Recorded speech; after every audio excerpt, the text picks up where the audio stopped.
A lo largo de los distintos programas en RCR nosotros hemos venido dando a conocer la situación del hermano país de Venezuela. Creo que no solamente es una crisis política, como en su momento nos explicaba en una entrevista hace 2 o 3 semanas Paulina Fachín, sino también hay una crisis humanitaria, ¿no? Y esto es un hecho que llama la atención no solamente en el propio Venezuela, sino a nivel mundial. Creo que el pronunciamiento esta semana de la Organización de Estados Americanos, donde se activó la Carta Democrática de dicho organismo, pone nuevamente en relieve este tema, y por eso que en este bloque vamos a compartir con nuestros hermanos venezolanos que se encuentran acá. Quiero saludar a Paulina Fachín, ella es representante de la Mesa por la Unidad de Venezuela en nuestro país. Paulina, buen día y gracias por estar acá. No, gracias por abrirnos el micrófono de esta importante red de comunicación y de permitirnos convertirnos junto a ustedes en la voz de millones de venezolanos que claman democracia, libertad y un cese a la crisis humanitaria que vivimos en el país y un respeto a los derechos humanos que en estos momentos son vulnerados, no de unos cuantos, sino de todo el pueblo venezolano. Bien, también nos acompaña el diputado Winston Flores, él es diputado de la Asamblea Nacional de Venezuela por el Estado de Vargas y miembro del Parla Sur. Buenos días, ¿cómo está? Sí, muy buenos días, un gran saludo a todos los oyentes de la red de comunicación regional, RCR, en todo el Perú, y muy agradecido de que nos brindes este canal para poder conversar un poco de Venezuela. También dar la bienvenida a Franco Casella, diputado de la Asamblea Nacional por el Estado de Miranda. Buen día, señor Franco, ¿cómo le va? Muchas gracias por esta oportunidad, por el calor y la alegría y la sonrisa y el abrazo honesto con el que nos han recibido, y además valorando los espacios de libertad de expresión, sobre todo cuando en nuestro país los vemos mermados. Tener un micrófono amigo para manifestar y decir lo que está pasando, lo agradecemos profundamente, y quiero que sepa que desde Venezuela valoramos toda la pasión que le pone usted en la defensa de nuestra causa.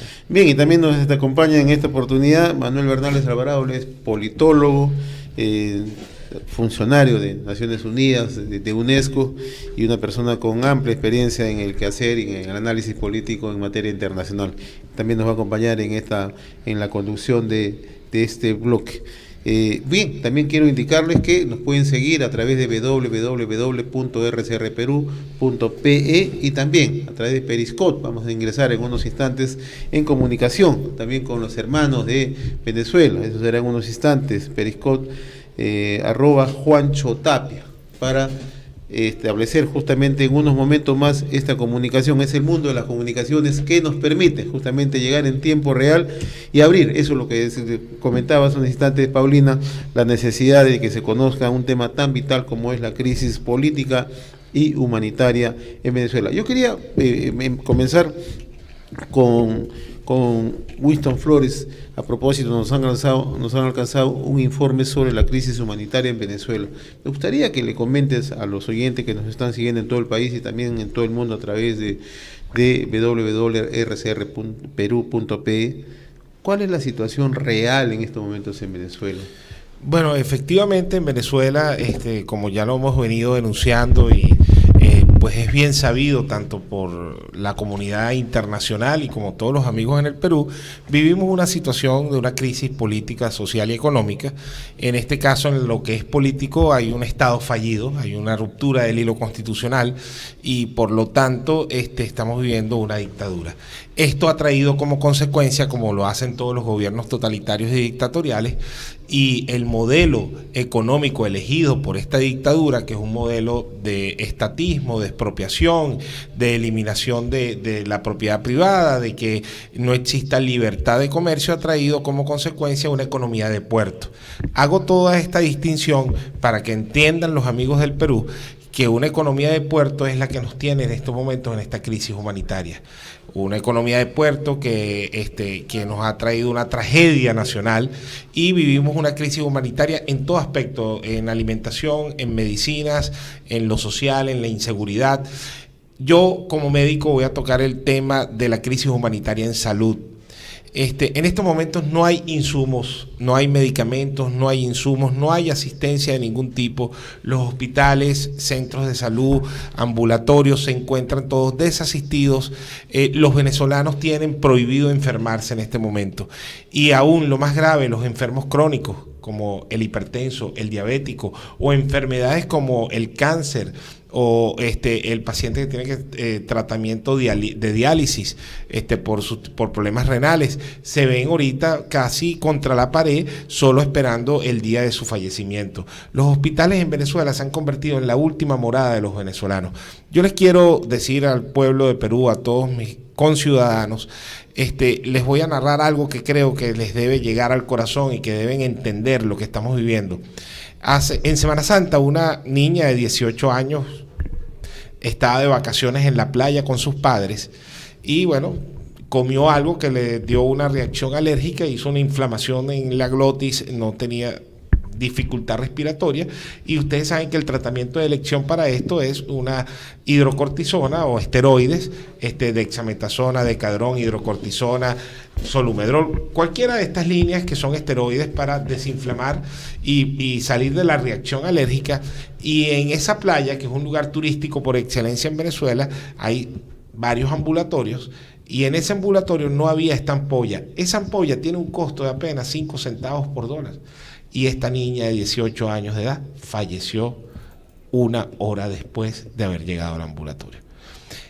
Esto lo que nos llama es a la reflexión, porque no es el tema de... Hay muchas cosas que están pasando en el mundo. Y la situación de la infancia pobre, los niños no votan. No. Y los niños muchas veces son la última rueda del coche en los conflictos políticos. Por eso le pregunto. Claro, y entonces ahí es lo que voy. La reflexión, ¿cuál es? No solo el caso de esta niña de 18 años. Acabaste de tocar lo que nosotros llamamos lo más grave que está sucediendo en 2 aspectos. Uno, los neonatos son aquellos... los niños que nacen entre 1 a 35 días considerados como neonatos. Estos neonatos están falleciendo en las terapias intensivas porque si hay 5 incubadoras hay solo un ventilador mecánico, un respirador, y el enfermero y el médico tienen que decir de cuál de esos 5 niños yo le voy a conectar el respirador. Entonces están obligando a que los médicos, a que los que hacen la salud en Venezuela tengan que convertirse en dioses, porque un Estado que ha tenido toda la riqueza del mundo, que percibe por caja chica, o sea, millones y millones de dólares al día, es incapaz de solventar un tema de esa naturaleza. Y en segundo término, que es una preocupación que tú muy bien debes conocer, como has estado en Naciones Unidas y en la UNESCO, es cuál, que los niños que tienen ya de 3 a 10 años, por falta de nutrición, por falta de alimento, porque no hay leche en polvo para el tetero de los niños, no hay productos de la fórmula láctea para los recién nacidos, no lo hay. O sea, yo no estoy exagerando, escúchenlo muy bien, peruanos, no hay. Entonces, cuando eso sucede, ¿qué vemos después, compañeros? Que la respuesta del crecimiento de estos niños va a ser totalmente mala, que pueden producirse enfermedades crónicas per se, porque no hay buena alimentación, no hay un buen desarrollo. Entonces estamos creando una generación de venezolanos débiles, que los vamos a ver dentro de 10 o 15 años y vamos a tener un país enfermo. Entonces, si la salud no es algo, porque, mire, estos comunistas, ¿verdad?, que siempre hablan de rectificar, que aquí tenemos que rectificar. Los comunistas no ven la rectificación como algo que se debe hacer, sino ellos hablan, sí, vamos a cambiar las cosas. Y como nosotros sí cambiamos, vamos a dar un giro de 360 grados. Pero, compañero, el giro de 360 grados es caer en el mismo lugar. Los verdaderos cambios se dan a 180 grados. No, pero estos comunistas dicen, no. Entonces, esta enfermedad, ellos me dicen, no, pero tú te quejas de los niños y en Palestina los judíos asesinan con bombas. O sea, esas comparaciones que en Latinoamérica tus políticos, los que te dirigen tu nación, te den eso como una excusa a que la inseguridad de alimentos, a que la inseguridad de salud, de medicamentos, sea la excusa que en Palestina hay otro genocidio. En Venezuela vivimos un genocidio silencioso en el término de la salud. Pero más allá de eso, en Venezuela matan en las esquinas a todos los venezolanos que tratan de salir a trabajar todos los días, porque tenemos una hampa desatada. Más allá de eso, dentro de la política, en estos momentos la crisis ha pasado a otro nivel. Estamos en un estado fallido en estos momentos. El jueves, antes de yo venir para el Perú, llegar a Lima, se dieron sendas protestas de gente tratando de obtener los alimentos, y eso cae en lo que nosotros conocemos como un saqueo, algo que posiblemente no celebro, pero que ante el hambre que tenemos, la gente trata de saquear, y lo más triste es que saquear una bodega vacía. Entonces, ¿qué hizo el régimen de Maduro, el ilegítimo? Pues nos mandó a los colectivos armados, que no son otra cosa que gente que está preparada, delincuentes que arman ellos para caerle a golpes a la gente que estaba tratando de accesar a los alimentos. Permíteme una pregunta, siempre en este tema de salud.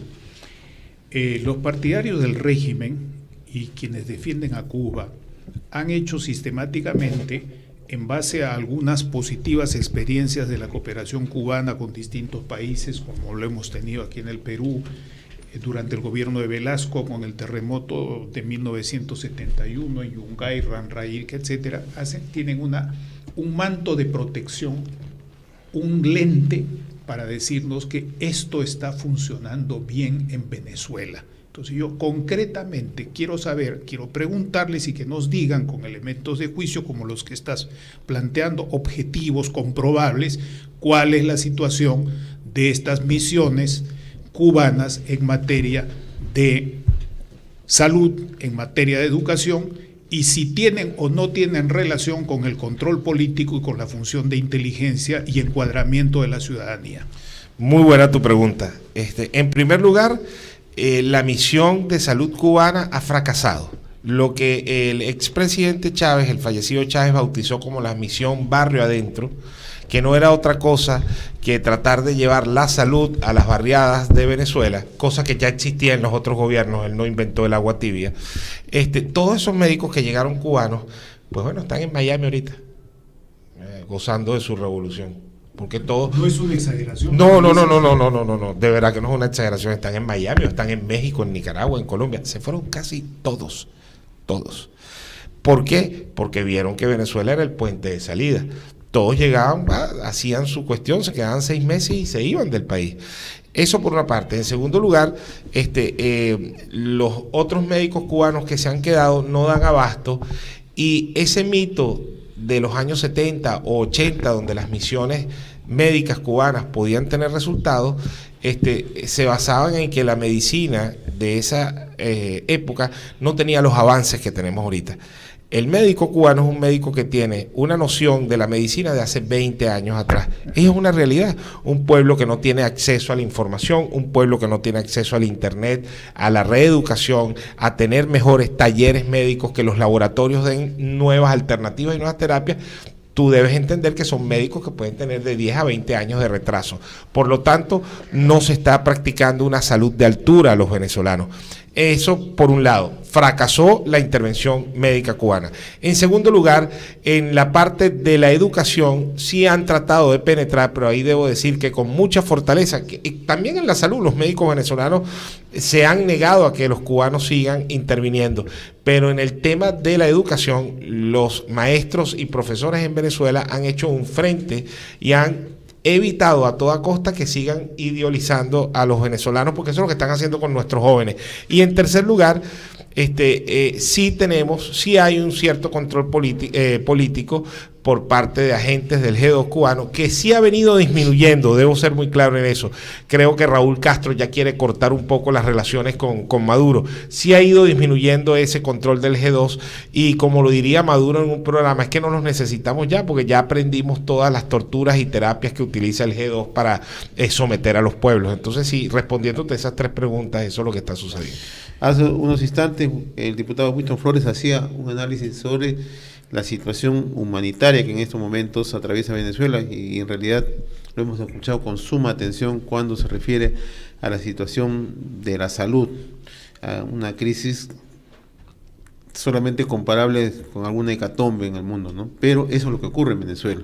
Yo le quiero trasladar en esta oportunidad una inquietud a Franco Casella sobre un tema que conversábamos en la antesala: la manera sistemática como el gobierno de Maduro viene aplicando una metodología para quebrar la institucionalidad de Venezuela. Quisiera que nos cuenten de una manera así muy abierta, porque creo que si esto se llega a conocer de una manera tal, va a lograr un grado de sensibilización que permita exactamente que exista una cruzada mundial, como la que ya existe, pero es necesario. Estos hechos que están ocurriendo en Venezuela no deben ocurrir. Por favor. Así es. Para ilustrar un poco la situación, a veces cuando se habla de un mal gobierno se piensa, bueno, es que las políticas públicas no son adecuadas, es que tiene que ver con el mal uso de los recursos, o una política, unas decisiones, pero aquí no estamos hablando de decisiones de políticas públicas o decisiones de un buen gobierno o mal gobierno, estamos hablando de una crisis ética y épica, y es una crisis ética que estamos hablando de un gobierno que se encarga de socavar todos los pilares institucionales de la nación. Y cuando hablo de los pilares de las instituciones, me refiero al Tribunal Supremo de Justicia, me refiero a desacreditar a la Asamblea Nacional, donde tenemos 2/3, y aún así hemos estado bajo el asedio desde el día número 1 por parte de grupos armados, de parte del chavismo. Por otra parte, la Iglesia. Por otra parte, instituciones como la Iglesia se encuentran bajo asedio y bajo ataque constante. La familia. Yo quiero ilustrar esto un poco. A un joven de 21 años de un sector popular de Venezuela se le pregunta cuál es su expectativa. Y ojo, esta pregunta no se le hizo a un solo joven. Se hizo una medición en 5.000 casos en sectores de EIF, donde se les preguntaban a jóvenes de procedencia humilde cuál es su plan de vida. Todos los que somos padres le preguntamos a nuestros hijos qué quiere ser cuando sea grande, cómo se ve en un futuro. Bueno, este joven de 21 años, él decía que él no se veía a los 30 años vivo. No se ve a los 30 años vivo porque su plan de vida es tener la pistola, la moto, delinquir para poder dejarle una casa propia a los hijos que va a dejar huérfanos y a su mamá. Y esto está sustentado en las cifras de violencia. Venezuela está ahorita entre los 5 países con la peor experiencia de violencia en las calles. Estamos hablando de casi 30.000 muertos al año, producto de hechos de violencia, producto de armas de fuego en la calle. O sea, estamos hablando que es cotidiano. Y además de esto se trata, ese socialismo y ese modelo que todos nos están vendiendo. Es un modelo que transformó lo cotidiano en extraordinario y lo extraordinario en cotidiano. ¿Cómo así? Que hacer una arepa, que en Venezuela es algo cotidiano, que es nuestro plato, producto de la harina de maíz, que era algo cotidiano, ahorita es extraordinario porque no hay harina dispuesta para poderlo hacer. Y lo que era extraordinario, que es ver cómo a alguien le disparan en la cabeza para quitarle un teléfono celular, o para quitarle cualquier cosa, o para quitarle un carro, o por sencillamente diversión, termina siendo cotidiano en cada esquina. Y cuando estamos ante eso, estamos ante un quiebre moral. No es un mal gobierno, sino es un proyecto de dominación sustentado en el miedo, sustentado en el quiebre de la esperanza, sustentado en generar el desconsuelo. Muchos de nuestros mejores talentos están emigrando del país. ¿Y por qué? Porque el contenido que son nuestros talentos no encuentran un recipiente, que es la nación, adecuado. Y tenemos entonces los mejores profesionales, abogados, médicos, enfermeros, viajando a países hermanos, y además agradecemos que los reciban con las manos abiertas, pero es que esto es una crisis para la nación, porque nuestro talento más formado, ¿quiénes están emigrando en Venezuela? Bajo persecución política o bajo desesperanza crónica. Lo mejor del país, lo mejor. Y eso es crisis moral, y esa ética es la que nos obliga a generar los cambios, es la que nos obliga a dar la lucha, porque se trata de un tema existencial, se trata de un tema de la razón, de la luz ante la oscuridad. Es el momento donde los hombres y mujeres, libres y de buenas costumbres, debemos elevar la voz. Tenemos que darle un parado y decir a la comunidad internacional que esto no puede ser normal. Porque lo que está corrompiendo el alma de nuestra nación tiene que ver con el conformismo, tiene que ver con ese desconsuelo, y necesitamos rescatar y encender la esperanza, pero también necesitamos que las voces hermanas del continente entiendan, y se lo digo con el corazón, yo soy hijo de inmigrante y entiendo lo que es ser inmigrante porque papá nos lo enseñó. Muchos hermanos del Perú vieron en Venezuela los brazos abiertos y una nación que los recibió con amor, donde ya no se distingue quién es venezolano y quién es peruano, porque estamos mezclados, porque los sentimos nuestros. Y igualmente ustedes están abriendo los brazos a los nuestros y los están recibiendo, pero no es normal lo que está pasando, no es justo. Ustedes que están reconstruyendo la democracia y nos encontramos en esta misión como observadores electorales y felices de lo que está pasando, entendemos y hacemos un llamado de auxilio, así como lo hacían ustedes en su momento, donde la voz de muchos fue lo que permitió ayudar a impulsar los cambios. Entendemos que el protagonismo es del propio pueblo, el protagonismo es de los propios ciudadanos, pero necesitamos de su apoyo. Necesitamos que entiendan ustedes que nos escuchan a través de esta emisora, que nos escuchan en todo el país, que en Venezuela estamos urgidos de generar un cambio, que necesitamos voces aliadas que nos permiten elevar la voz y tomar conciencia. Paulina, ¿y cómo se está observando la reacción en el mundo a raíz de este pronunciamiento de la OEA de la Carta Democrática? Mira, el proceso que se ha venido dando en la OEA fue un proceso iniciado básicamente por un extraordinario informe presentado por el secretario general, el señor Luis Almagro. Los venezolanos vemos con muy buen visto este informe porque en sus 134 páginas reflejan la realidad de cada uno de los sectores del país que en estos momentos se encuentran en una crisis. Y como lo hemos comentado antes, el problema más grave en el país es que la crisis política fue superada por la crisis humanitaria. Y adicionalmente, que nuestros hermanos de la comunidad internacional se presten a un silencio que ha sido cómplice del régimen de Nicolás Maduro, esta reunión que se dio el día martes en la OEA ya pone el tema de Venezuela con una importancia internacional dentro de los gobiernos, porque nosotros hemos recibido sin lugar a dudas la solidaridad de los pueblos hermanos. Todos los pueblos se han manifestado en favor de los venezolanos y de nuestra lucha, porque es una lucha a diario, es una lucha intensa de los venezolanos que se encuentran en Venezuela y de los que desde afuera luchamos día a día por llevar la voz de millones de venezolanos que por problemas de libertad de expresión, sobre todo, no pueden manifestar en el país lo que realmente pasa. Lo que se dio en la OEA, aunque aún no se ha hecho la votación que esperamos que se haga próximamente, no se ha establecido cuál será el cronograma, ya pone en discusión todos los países del continente que hay una crisis en el país. Y los miembros de la OEA, en muchos casos, han propuesto diversas formas de cómo afrontar la crisis venezolana y cómo ayudar a Venezuela. Hay países como Perú que propusieron que una de las formas de salida podía ser el diálogo. Hay otros países como México que promueven lo que los venezolanos estamos luchando internamente, que es la realización de un referéndum revocatorio, que es una forma constitucional, democrática, pacífica y electoral de cambiar el gobierno venezolano y de sacar a esa Venezuela que hoy se encuentra sumergida en una crisis hacia adelante, en ese país de progreso y de trabajo y sobre todo de paz que queremos los venezolanos. Y así algunos países han ido, y en bloque también, manifestando cuál sería la mejor forma para ellos de solucionar la crisis venezolana. Definitivamente, creo que los venezolanos y la oposición venezolana ha dado muestras continuamente de que somos pacíficos y de que queremos una salida constitucional y democrática a la grave crisis del país. Y que una de las salidas que estamos previendo requiere necesariamente del apoyo de la comunidad internacional, porque nosotros estamos buscando una salida democrática, pero estamos luchando contra un régimen dictatorial. Y eso no es fácil. Es un régimen dictatorial que maneja las armas, que maneja grupos armados paramilitares.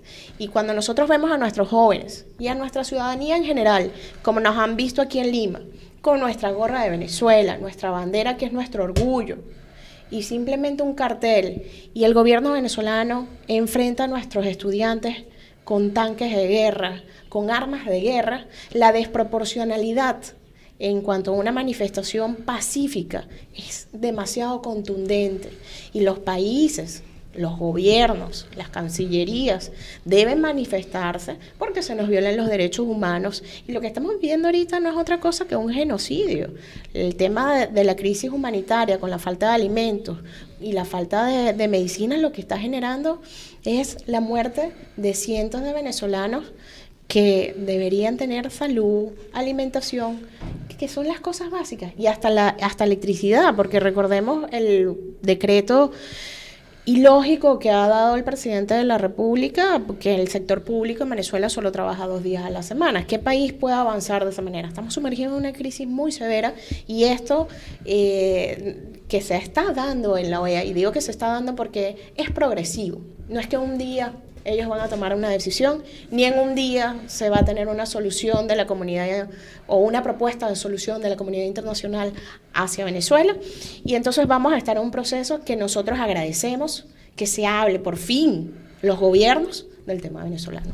Sí, en la diplomacia los tiempos son diferentes, ¿no? Algo que yo quería acotar algo, porque este es un mensaje que quiero darle a los peruanos. La activación de la Carta Interamericana, que en este proceso que está haciendo la OEA es inédito porque es a través del secretario general de la OEA, Luis Almagro, no es una intervención militar, no es una intervención de los estados. No, señores, los comunistas, los ideólogos, los propagandistas quieren venderle al mundo que es una intervención del imperio yanqui, una intervención del capitalismo para sacar del poder a estos niños de pecho que no han hecho nada, que son inocentones, y que por lo tanto Almagro, que es un miembro de la CIA, o sea, porque es que de verdad esto debe dar risa, ¿no? O sea, mira cómo te construyen la historia, ¿no? Intervencionismo, el portaaviones ya está al frente de Venezuela, Almagro es de la CIA, y bueno, y tú debes ser del FBI, estás también aquí conmigo conspirando. Entonces, cuando te construyen esto, es importante que nuestros amigos aquí en el Perú entiendan que la Carta Interamericana es un documento democrático firmado por todos los países latinoamericanos. ¿Quién lo firmó por Venezuela? Dinos, por favor. Nicolás Maduro fue uno de los firmantes también. Y el punto es que para el régimen venezolano, cuando en Honduras se dio un golpe de Estado, sí era bueno aplicar la Carta Interamericana, pero ahorita que Maduro es el gorila, que es el gorilete de verdad, y le quieren aplicar la Carta Interamericana, es mala para mí. Entonces, es como dicen en Venezuela, lo que es bueno para el pavo es bueno para la pava. Pero en términos fundamentales, la Carta Interamericana no es más que un documento donde tiene una serie de puntos que se pueden activar en diferentes materias, que son exhortaciones políticas, bloqueos, sacar a Venezuela de ciertas situaciones dentro de la OEA, para ejercer una presión política para lograr el cambio. Y el cambio que está proponiendo el informe final de Almagro es 5 puntos muy sencillos: la fecha del referéndum revocatorio, la liberación de los presos políticos, el respeto a la Asamblea Nacional como institución aparte de las demás, o sea, el respeto institucional, el regreso de los exiliados, el regreso de todos los exiliados, toda la diáspora venezolana, y el diálogo. Entonces, si eso tú me dices a mí que es intervencionismo y que esos 5 puntos los hizo un tipo de la CIA, bueno, yo no entiendo. Y para concretar esta parte, que es fundamental, que ya dejamos claro que no es un intervencionismo militar de ninguna manera, también debemos entender que lo que sucedió días atrás en la OEA no fue a petición de Luis Almagro. Lo que se hizo fue una reunión de miembros permanentes que convocó a Argentina con urgencia para emitir una resolución. Esta resolución que pretendía y que llevó a Argentina a la mesa era una resolución que nosotros, miembros de la Unidad Democrática, no estábamos muy de acuerdo, porque era una resolución desde nuestro punto de vista blandengue. ¿Qué sucede? México, de manera actuando de buen oficiante, decide, porque Venezuela también lleva una resolución, pero fíjense lo que quería la resolución de Venezuela: apoyo irrestricto a la revolución, apoyo irrestricto a Maduro, apoyo irrestricto a que los venezolanos se sigan muriendo de hambre y de medicamentos, y por último, apoyo irrestricto a que en las manifestaciones públicas y pacíficas sean reprimidas con gas del bueno y con toda la fuerza de la policía y de los militares. Y al revés, lo que presenta México, una resolución más ponderada, es porque en la diplomacia, y tú que estuviste en la UNESCO, sabes muy bien que ni los tiempos de la diplomacia son tan rápidos como uno quisiera, ni el lenguaje diplomático puede ser tan claro como el de RCR, ¿no? Porque esta sí es una emisora que habla claro, no diplomáticamente, ¿no? Pero Entonces, respetuosamente siempre. bueno, y objetivamente. Siempre respetuosamente. Permíteme una pequeñísima acotación, muy breve. Almagro no es un secretario general de algún partido de derecha. Almagro viene del Frente Amplio de Uruguay. Y el Frente Amplio de Uruguay fue creado en tiempo de Sereñi en la lucha de este militar y otros partidos políticos, desde el Partido Comunista hasta el Partido Demócrata Cristiano, contra los militares. Entonces, Almagro no puede ser tildado de derechista, viene de la izquierda. Y por otro lado, es muy importante saber también que como no hay mal que dure 100 años, estamos prontos a un cambio de gobierno y creemos que algunos de los diplomáticos peruanos que están actuando en este campo, particularmente Lucho Chuquiguara, que pertenece al foro, al grupo Basadre y que pertenece al foro internacional que actuó desde hace muchos años atrás y al cual me invitaron a participar, cuando cambie el gobierno tendrá una posición más armónica entre sus convicciones y las orientaciones que seguramente dará el nuevo gobierno.